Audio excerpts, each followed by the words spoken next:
The true beginning of a journey rarely happens where the scenery is most beautiful. Instead, it starts by the car window. In the early morning, before you are fully awake. When the luggage is packed, the route is set. But there is still a quiet, blank space in your mind. From Penang to Kuala Lumpur, it looks like just a distance on a map. But for a person, it feels more like slowly nudging oneself out of a familiar rhythm.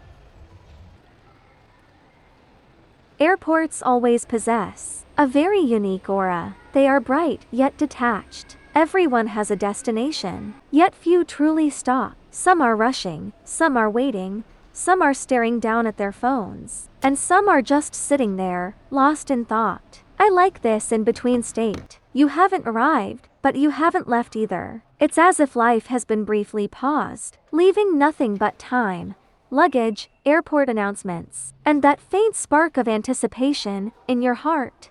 There are many seemingly meaningless fragments in travel, walking down long corridors, glancing at signs, waiting for someone in a corner, browsing through a row of books. Yet, looking back, the things that truly stick with you are often these tiny moments. Because, while destinations are captured clearly in photographs, it is the blurry waiting along the way that mirrors our true state of mind. It reminds you, not every stretch of the road needs to be instantly thrilling. Some pockets of time are simply meant for easing into the journey. Upon reaching Kuala Lumpur, the first sight isn't the city skyline, but the purple signage inside the airport, the escalators, the shop lights, and the flow of people. A city doesn't just appear out of nowhere. It slowly welcomes you in, first through its transit system, then the malls, then the shelves and price tags, and finally, a stranger passing in front of your camera lens. You don't really know it yet, but it has already begun to tell you, in its own way, welcome. Walking through the terminals of Kuala Lumpur Airport, you quickly realize it is much more than just a transit hub. The shops here are filled with an unexpected array of interesting goods, each telling a small story of its own. What catches my eye first is a strange sense of familiarity. Right there, on the bright storefronts, you see Chinese smartphone brands like Xiaomi and Oppo standing prominently in the crowd. It is a subtle, comforting reminder of home, quietly woven into this new environment. Yet, just a few steps away, the scenery shifts instantly back to the local soil. Beautiful, traditional garments are hanging in the boutiques, displaying the vibrant colors and intricate textures of the local culture. It is a visual celebration of the country's rich ethnic heritage. And if you slow down your pace, you will find that the airport even holds small, dedicated exhibitions. They showcase the nation's profound history, its craftsmanship, and its timeless arts. It feels as though the airport itself is eager to share its soul, offering a quiet, cultural embrace before you even step out into the city.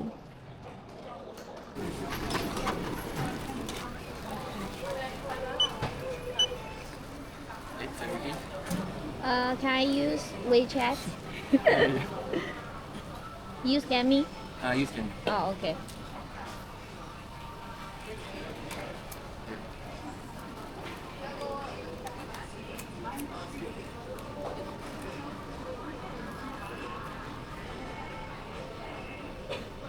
Okay.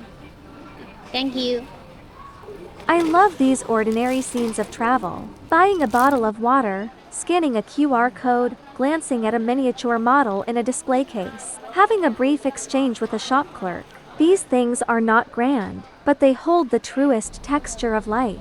More often than not, travel isn't about escaping the everyday. It's about changing locations to see the everyday anew. You realize that, no matter how vast the world is, people everywhere are eating, commuting, working, and waiting, all doing their best to live their day well. Stepping out of the airport, the scent of the city shifts. The flow of traffic, underground parking lots, people dragging suitcases, narrow streets, and the light filtering between buildings. Kuala Lumpur is not the kind of city that presents itself neatly from the start.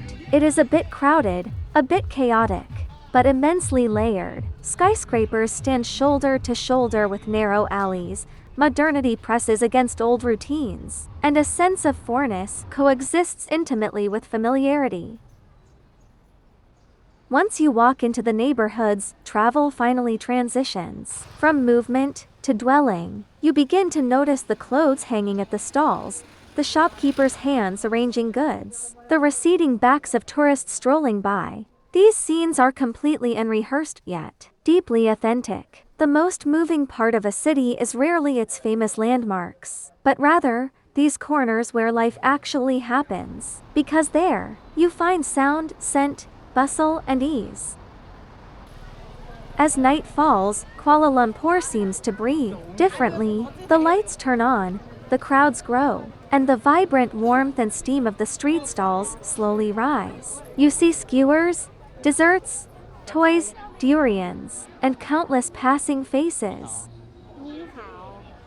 The most charming thing about a night market is that it demands nothing from you. You only need to walk in, look around, take in the scents, pause, and keep moving forward. Just by doing that, you are already participating in the city's night. Hi, you can try. 西藏嘛要猪个老板，飞到台上嘛要没有进口新买的呀，来的。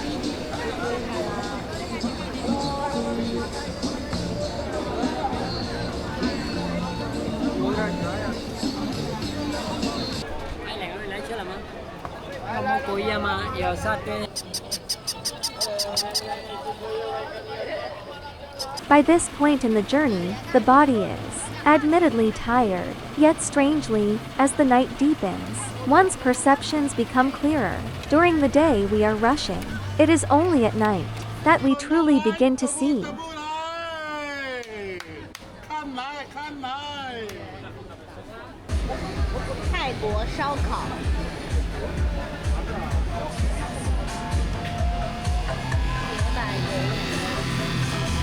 Seeing the people sitting outside a restaurant, the glow beneath a sign, a stranger's simple meal, and realizing that you, too, have finally slowed down from the itinerary. This might be the gentlest part of travel.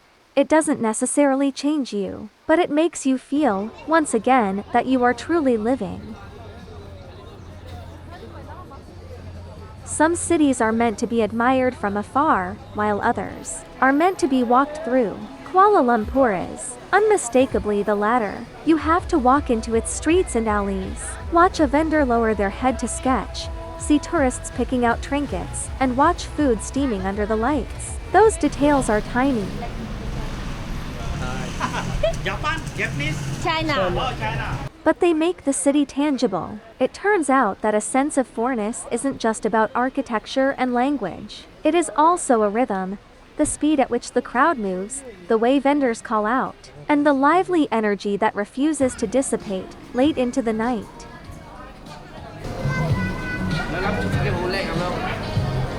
Hello.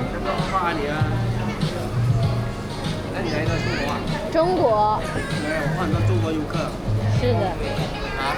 是的。 The day started in Penang, and by now, it has traversed so many spaces: cars, airports, terminals, malls, parking lots, alleys, and night markets. Each place feels like a chapter, completing the day bit by bit. And perhaps the meaning of travel isn't to collect landmarks, but to let yourself become softer while in motion. You become more willing to observe, and more willing to embrace the unplanned. From Penang to Kuala Lumpur, it was only a single day. Yet, some days become incredibly long, simply because you looked closely, and because you truly walked through them. They become entirely worth it. When the Petronas Twin Towers finally come into view, it feels like a clear full stop to today's journey. It is tall, brilliant, and feels like a proof of arrival. But what truly makes me remember this day isn't just this landmark.